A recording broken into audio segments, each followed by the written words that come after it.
በስመ አብ ወወልድ ወመንፈስ ቅዱስ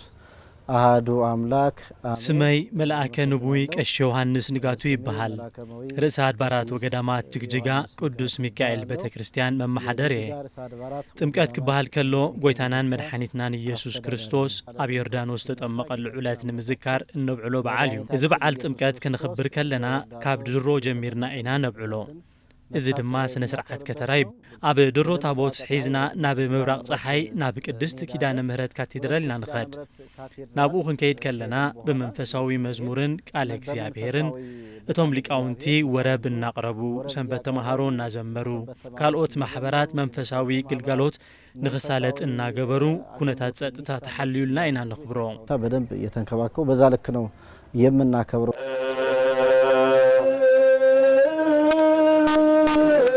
እንግዲህ ኣብ ጅግጅጋ ዝፍለጥ እዩ ኩሉ ሰብ ተኸባቢሩ ተኸኣኢሉ ዝነብ ኩሉ ሰብ ነናይ ባዕሉ ሃይማኖት ናይ ምኽታል መሰል ኣለዎ እዩ ከም ሶማሊ ድማ በሓባር ተናቢቡ ተረዳዲኡ በዓላት ዘኽብረሉ ኩነታት እዩ እዚ ዘርኤና ድማ ሕድሕድ ሰብ ናይ ባዕሉ ሃይማኖት ናይ ምኽታል ነጻነት ከም ዘለዎ እዩ በሰላም አክብረን እንመለሳለን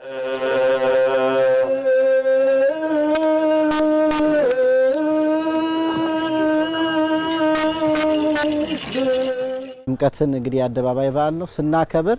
ጥምቀት ናይ አደባባይ በዓል እዩ ከነኽብር ከለና መንፈሳዊ አገልግሎትና እናፈጸምና እናዘመርናን እናተማሃርናን ታቦትና ሒዝና ክንንቀሳቀስ ከለና እቲ ኮሪደር ልምዓት ምቹ ኩነታት ፈጢሩልና እዩሞ ብጣዕሚ ደስ በሃሊ እዩ ንሕና በዚ ተጠቀምቲ ኮይና ኢና ካልኦት ሰዓብቲ እምነት እውን አደባባይ በዓላት ከኽብሩን ከለው ሰፊሕ ጹሩይ መብራህቲ ዘለዎ ዝተስተኻኸለው መንገድታት ስለ ዝኾኑ እቲ በዓል ንምኽባር እዚ ኮሪደር ልምዓት ምቹ ኩነታት ፈጢሩልና እዩ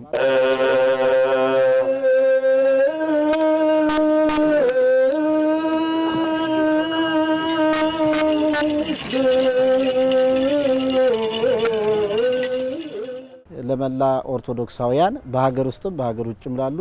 ኣብ ውሽጢ ዓድን ወፃእን ንዝርከቡ ንመላእ ሰዓብቲ እምነት ኦርቶዶክስ እንኳዕ ናብ መድኃኒትና ኢየሱስ ክርስቶስ በዓለ ጥምቀት ኣብ ጽሕኩም ኣብ ጽሕና እናበልኩ እዚ በዓል ከነኽብሮን ከለና ዝሓመሙ ብምጥያቅ ዝዓረቁ ብምኽዳን ዝጠመዩ ብምዕንጋል ክኸውን ይግባእ ይሄን በዓል ስናከብር በልዩ ሁኔታ ያሉ የታመሙትን በመጠየቅ የታረዙትን በማልበስ የተጠሙትን በማጠጣት ሊሆን ይገባል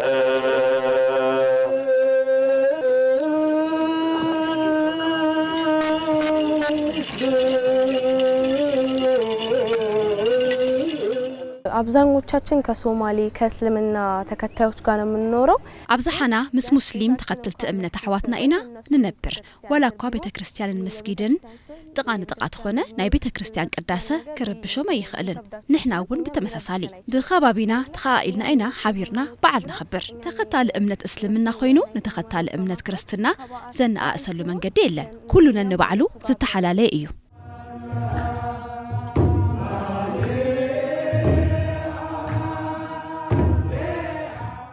የኮሪደር ልማቱም ያልተስተካከለ ስለነበር ትንሽ አይንም አይስብ ያሁኑ ግን ቅድም ሕዚ በኮሪደር ልማት ዘይተስተካከለ በመንባሩ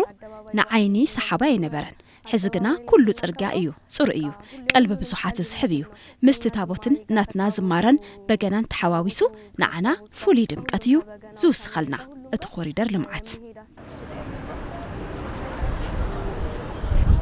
የጥምቀት በዓልን በሰላም ባንድነት ሁሉም ህዝበ ክርስቲያን እዚ በዓል ናይ ሰላምን ፍቅርን ሓልየትን በዓል ክኾነልኩም ተመንየ ሃሌ ሃሌሉያ ሃሌሉያ ሃሌ ሃሌ ሃሌሉያ ሃሌ ሃሌሉያ ሃሌሉያ ተጠምቀ ሰማያዊ በእደ መሬታዊ ተጠምቀ ሰማያዊ በእደ መሬታዊ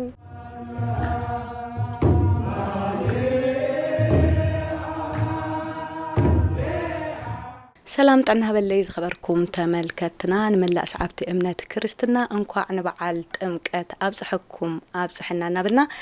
በዓል ጥምቀት አብንዳ ወይዘሮ መሰረት ከነብዕሊና መጺና ዕድመ ገይረናልና ማለት እዩ ንግሆ ተጠሚቕና ሕዚ ድማ ገራብቲ ተኣኪቦም ዝብዓድ ንኸብዕሉ አብንዳ ወይዘሮ መሰረት ኢና ተረኺብና ዘለናሞ ንኽትከታተሉና ዝዕድመኩም ዝፋን ገብረ ማርያም እየ ሰናይ ምክትታል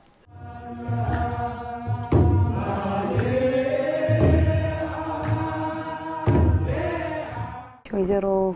መሰረት በዓል ጥምቀት እዚህ እንድናከብር ጥሪ ስላደረጉልን እጅግ አድርገን እናመሰግናለን።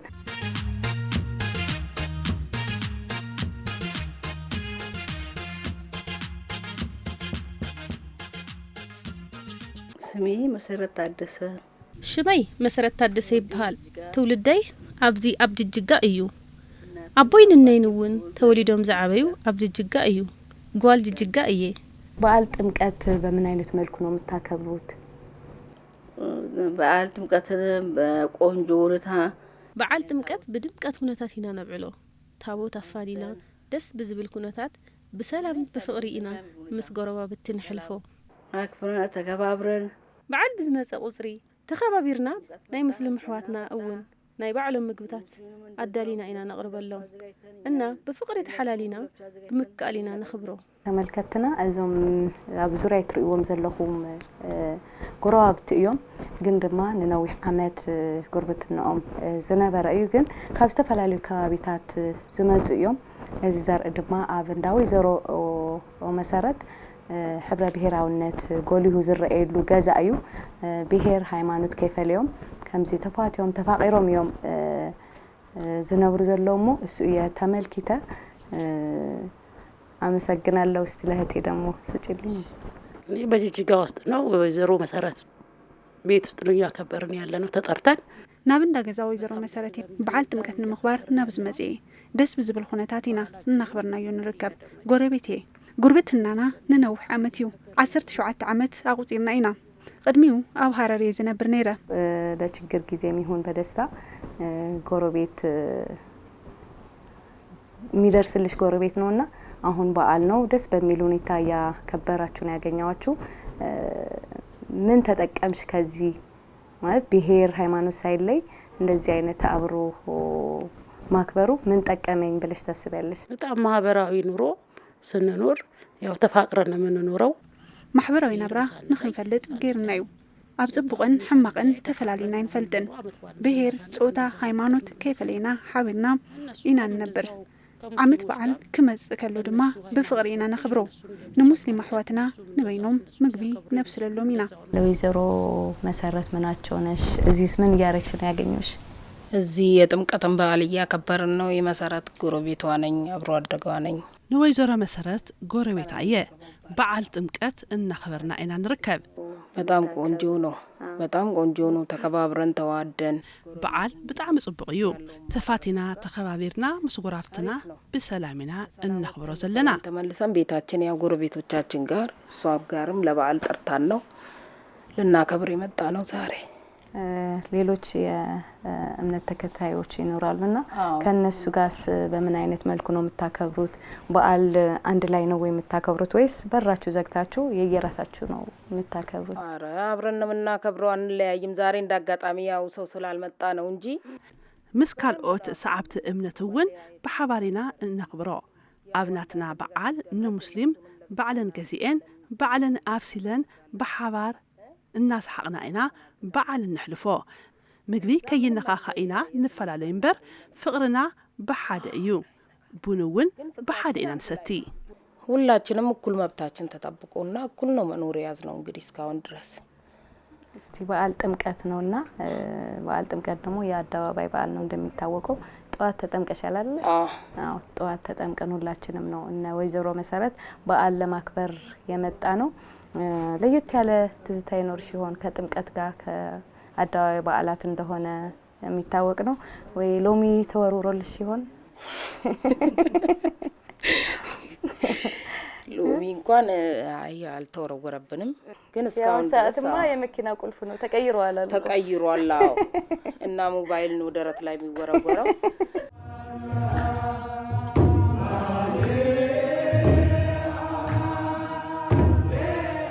ብጣዕሚ ደስ ዝብላ ጎራብቲ እየን እዚ ጎረቤት ጥራሕ አይኮነን ዝገርመኩም ተመልከትና ከተማ ጅጅጋ ፍቅሪ መሊኡ እዩ ዝፈስስ ጅጅጋ ተቀባሊት ጋሻ እያ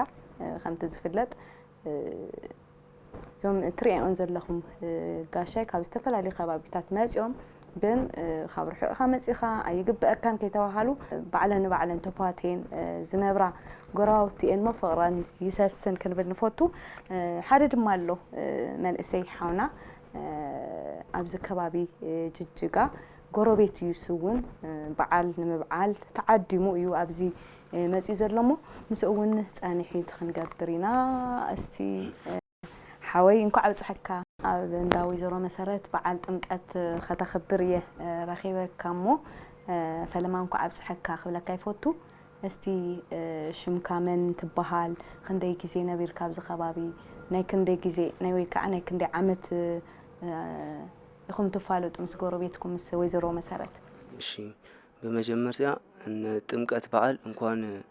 ኣብጽሕኩም ክብር ይፈቱ ሽመይ ቃላ ገብረ ጻዲቅ ይባሃል ኣብ ጅጅጋ የተወሊዳ ብየ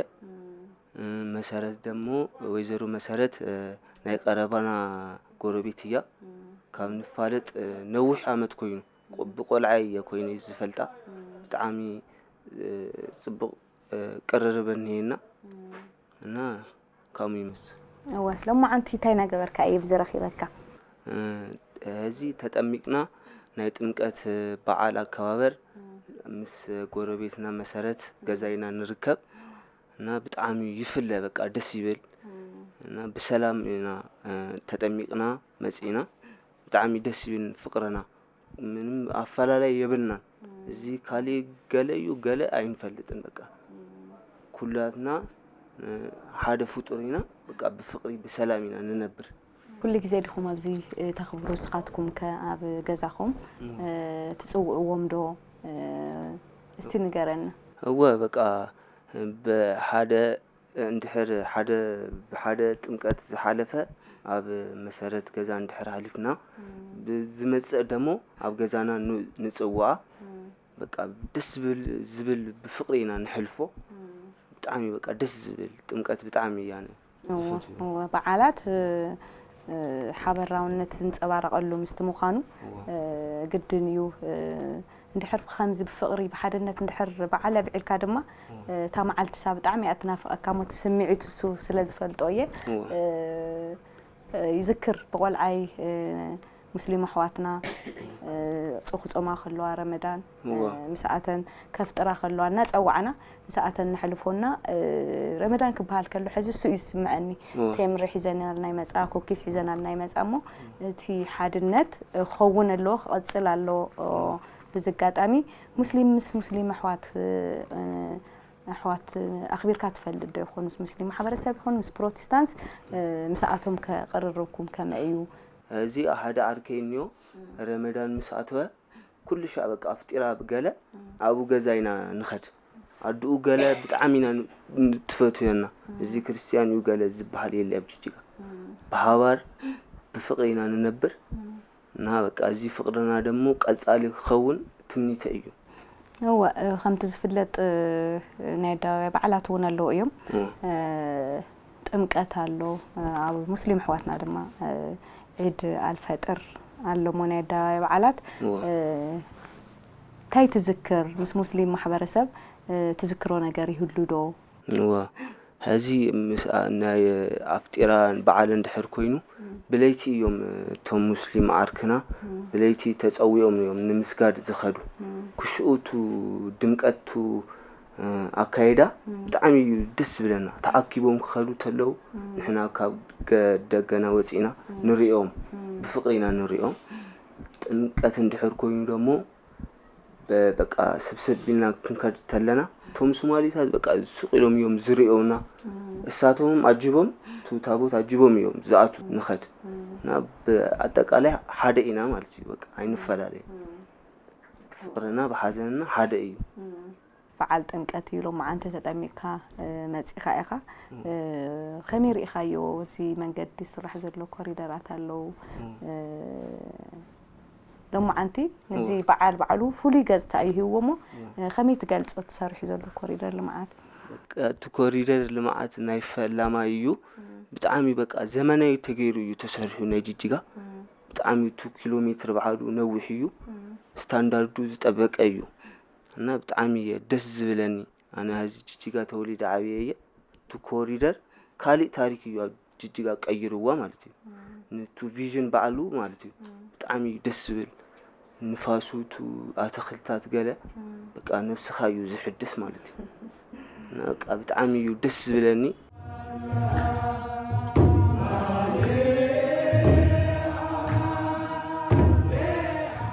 ኣብ እንዳ ወይዘሮ መሰረት በዓል ኣብ ገዛታይ መስሊልና ፈትሽና እምበር ኣብ ደገውን ምሸት በዓላት ወቅት ዝገብሩ ኣይሰኣኑን ታይ ስምዒት ተሰምዒዎም እውን ምሺ ምስ ፈለ ካብ ዝወፂና ክንሓቶም ኢና ስምዒቶም ክንጥይቆም ኢና ዝምንታይ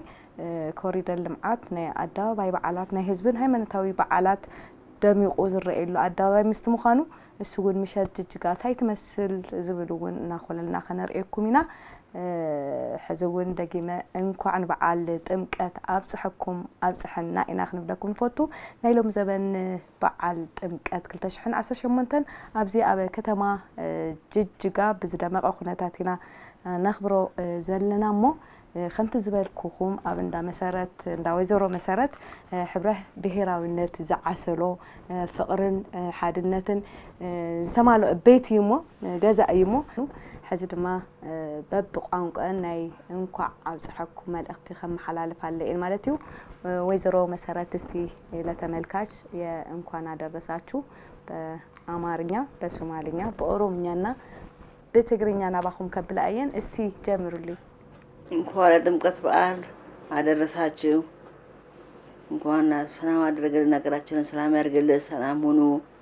እናንተ መምጣችሁ ደስ ብሎናል ተመስገን حزد ما ويزرو سابلا بقانقا أوروميا ناي انكو عبصحك الملأت خم حلال فالناي بقى يانا طمقتا وجي ولي نجي ويزرو أنني بقانقا سمالينيا انكو عبصحكم الملأت خم حلال فالناي كنت زفلت أب كتما جيجا باب زحازر بقانقا سمالينيا مستمخانو ناي انكو عبصحك الملأت خم حلال فالناي وقو عيديني وطمقتكي بقو نقارسيي بقى نو تمادين عيد وناكسن وريج جيجاها زيرا عندي كاب تقرينيا وزعي خالي قانقا تاي تخيل سوماليني يكيل أماريني يكيل سلسة قانقا بعل هفتي خامل بل بقانقا تقرينيا ناي انكو عبصحكم ملأختي زدل خايو سب أم حلال شي انكوان نتمكت بعال انكوان عبصحكم ناي تمكت بعال ناي فقري ناي سلام نهاجرنا كون تمنيتي يجلس እና ኣብ ወጻይም ዘለኹም ኣብ ሃገር ዘለኹም እንኳን ንጥምቀት በዓል በሰላም ኣብጽሕኩም ኣብጽሕና ይቀኒልይ أنا وني قنيلي تملكتنا حاونا سمعكم وإخم بتي زطعم عندبتو كل تفتف النابلة نملا إثيوبياويان نعدينا هاجري هاجر سلام فقري نختكون تمنيت أيو يلنالو ناي كلنا تمنيتنا أيون نايلومي بعل ጥምቀት ፍሉይ መልክዑ ኣምዳዊ ዘሮ መሰረት ብዝደመቀ መልክዑ ኣኽቢርና ኢና ተመልከትና ሕዚ ድማ ናብ ኮሪደር ልምዓት ጅጅጋ ኸርእየኩም እየ ማለት እዩ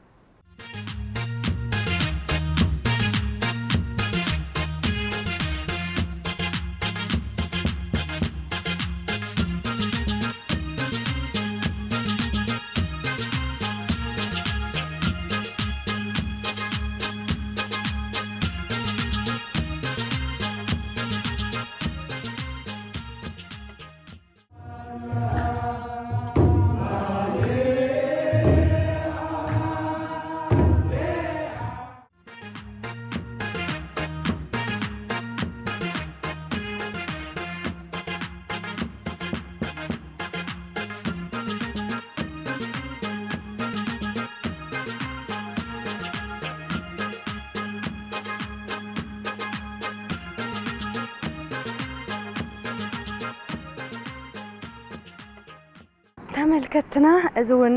ትርእይዎ ዘለኹም ኮሪደር ልምዓት ጅግጅጋ ካብ ዘልምዖ ቦታ ሓደ እዩ ኣምፊ ቲያትር እዩ ማለት እዩ እዚ ኣምፊ ቲያትር ንልዕሊ 1200 ሰባት ዘስተናግድ ቦታ እዩ ዝተፈላለዩ ክዘናግዑ ዝመጹ መናእሰያት ማለት እዩ ካሊእ ምዝ ተታሒዙ ድማ መዘውተሪ ስፖርት እውን ዓርሱ ዝኽኣለ ኣሎ እዩ ብ የማናይ ኢዴ ማለት እዩ ዝተፈላለዩ ስፖርታዊ ምንቅስቃስ ዝገብርሉ ቦታ ኣሎ እዩ ተመልከትና ክልቲኡ ማለት እዩ ኣብ ክልተ ሄክታር ዝዓረፈ ምዃኑ እውን ዝረኸብናዮ ሓበሬታ የመላኽት ምሽሺ ክብል ከሎ ድማ ዘለዋ ገጽታ ፉል እዩ ናይ ከተማ ጅጅጋ እሞ ሓቢርናኩም ክንርእየኩም ኢና ማለት እዩ ገና ይተወደአን ሕዙን ጸኒሕትኩም ምሳና ግበሩ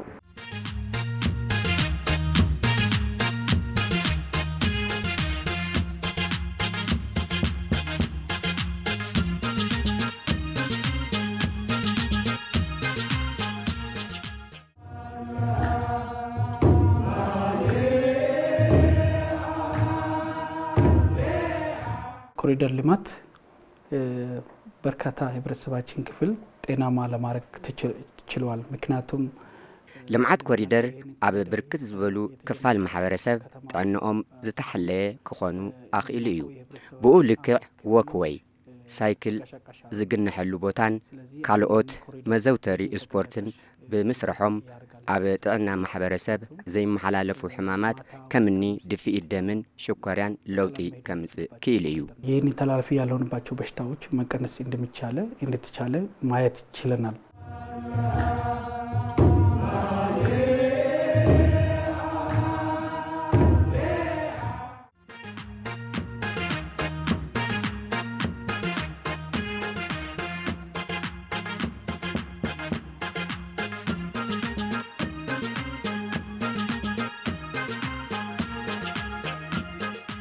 ከትና እቲ ሕዚ ትርእይዎ ዘላኹም ድማ መዘውተሪ ስፖርት እዩ መናእሰይ ኣብ ዘይኮን ቦታ ንኸይውዕሉ ተሓሲቡ ከምዚ ዓይነት መዘውተሪ ስፖርት እውን ተሰሪሑሎ እዚ ኩዕሾ እግሪ ዝጫወትሉ እዩ ካልኦት እውን ዓርሶም ዝኽኣሉ ቦታታት ተዋሂብዎም ተሰሪሖም እዮም ዘለው ተመልከትና እዚ ንሪኦ ዘለና ኣብ ከተማ ጅጅጋ እዩ ብጣዕሚ ኣብ ሓፂር እዋን እናዓበየት እናማዕበለት ትመጽእ ዘላ ከተማ ጅጅጋ ብከምዚ ዓይነት መልክዕ እያ ተመጣ ዘላ እዚ ድማ ኮሪደር ልምዓት ዘምጽኦ ጥቕሚ እዩ ነቲ ማሕበረሰብ ኩለንተናዊ ለውጢ እውን ሒዙ ይመጽእ ስለ ዘሎ መርኣያ እዩ ማለት እዩ ተመልከትና መናእሰይ ካብ ዘይኮን ወልፍን ስርቆትን ዘናገፈ ቦታ ምዃኑ እውን ክሕብረልኩም ይደሊ ሕዙን ጸኒሕትኩም ሳና ይኹን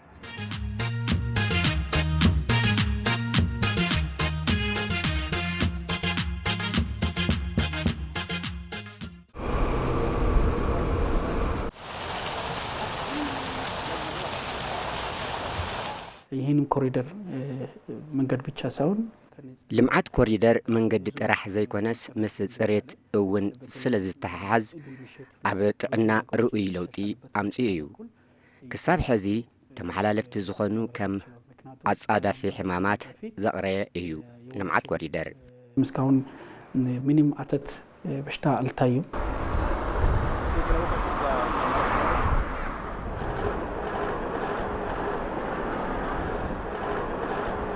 ልዕሊ 600 ኪሎ ሜትር ካብ አዲስ አበባ ተጓዒዝና እንሆ ኣብዚ ኣብ ከተማ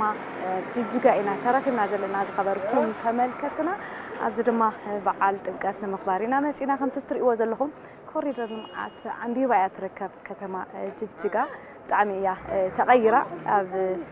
ውሽጢ ሓፂር እዋናት ዝተፈላለዩ ለውጥታት እያ ሒዛ መጻ ዘላ እሞ ንሕና እውን በዓል ጥምቀት ከምቲ ዝፍለጥ ናይ ጎዳና ወይ ድማ ናይ ኣደባባይ በዓል ምስቲ ምዃኑ እዚ ኮሪደር ልምዓት ነቲ በዓል ዝህቦ ጽባቐ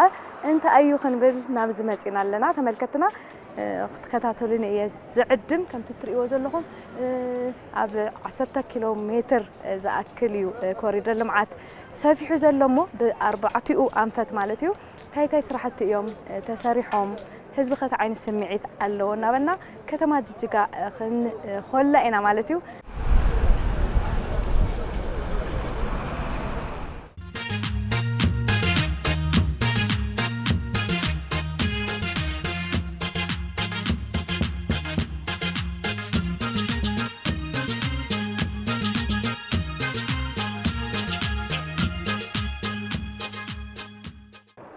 ጅጅጋ አኔ ኦጋላማ አማን ጅጅጋ ጅሩ ጅግጅጋ ከተማ ምንባር ካብ ጅምር 7 ዓመት ተቆፂሩ ኣለኹም ቅድሚ ሕዚ ጅግጅጋ ኣወራ ነይርዋ ስራጋዕ ሰላም እውን ኣይነበራን ድሕሪ ለውጢ ግና ብቀዳማይ ሚኒስትር ዶክተር አብይ አሕመድን ፕሬዚዳንት እዛ ክልል ሙስጠፌን ብሓባር ብምዃን ኣብ ሰላምን ኮሪደር ልምዓትን ርኡይ ለውጢ ክመጽእ ኽእል እዩ ትናንትና ጅግጅጋ እና ዛሬ ጅግጅጋ በጣም ልዩነት አለ ትማልን ሎምን ከተማ ጅጅጋ ኣፈላልሕለዋ بالمعات تنرئي بزح من قدتات تسريحهم يوم دحرنا لوط منغستي بزح معبالتات اللو سلامة استحلوه كتما خوينا لا إلو دما اتم حبرسب تحبابير يزنبر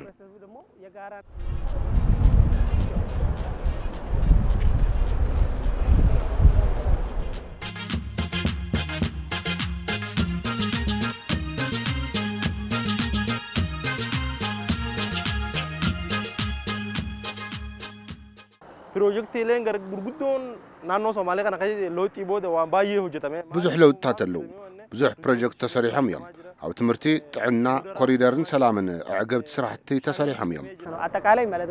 ከለውጥ በኋላ የሶማሊያ ክልል ከፍተኛ ተጠቃሚ አንደኛ ነው بحبشا كلل صومال دحر لوطي قداميتي تتقامي زخونت كلليا بالمعات طعنان تمرتن بزح لوطتات مسيو قدم صدت ازي تحلو كتما كنيرا حزقنا ملو بملو صدت اتمليسو تسانيو زنبر محبرسب يزلو ابز حز وان دما بزح تسفان فلطتن زلوم امرارحا اب كللنا لو ودري جيجيغا خجتو جتما جروغون أبدي بريد أنا كتب مراموس أبدي كامنا. أب كل الصومالي زنورو بزحات بهر سبات اللوم. نايزي كوريدر لمعات تودي نمرأي بهنكو تعيم زبايز اللوم. كاب كللات أبز حزوان سلامة استراغت كلليا كلل الصومالي.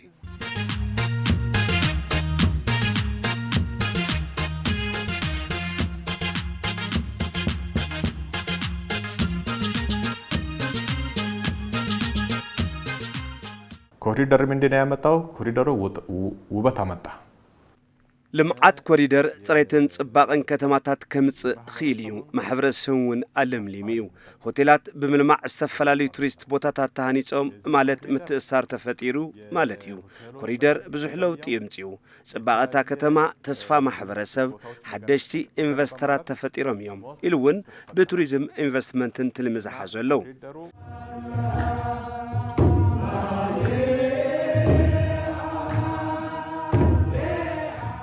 ክልላችን የሁሉም ኢትዮጵያ ብሔረሰቦች የሚኖር ክልል ናቸውና ክልልና ኩሉ ኢትዮጵያዊ ዝነብረላ ክልልያ መከአል ሓቢርካ ሃገርካ ምልማዕን ሓቢርካ ሃገርካ ምሕላይን እዩ እዚ ዘርእየካ ድማ ሰላም አስተራጋገጸት ክልል ምዃና እዩ ንዑ እዩ ድማ ካብ ዝተፈላልዩ ካብታት እናመጹ ዝነብሩ ዘለው ሰላም ክልል ስለሆነ በሁሉም ከተለየ ኢትዮጵያ ክፍል የመጡት እዚህ ያው ይሰሩ ናቸው